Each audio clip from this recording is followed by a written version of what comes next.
दोषैरेतैकुलज्ञानाम्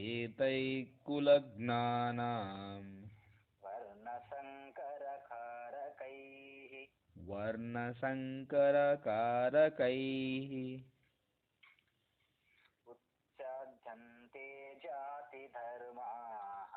उच्चाद्यन्ते जातिधर्माः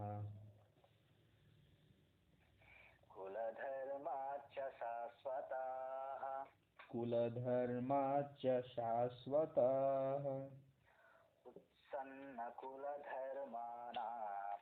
उत्सन्नकुलधर्माणाम्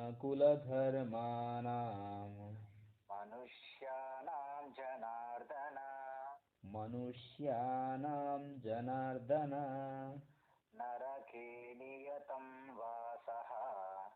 नरके नियतं वासः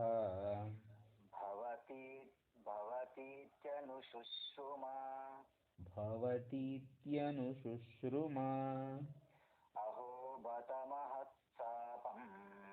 अहो बत महत्पापम्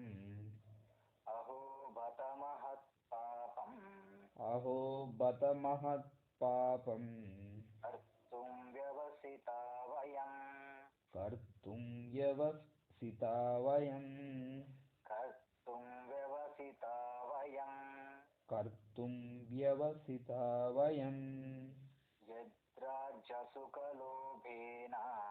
यद्राज्यसुखलोभेन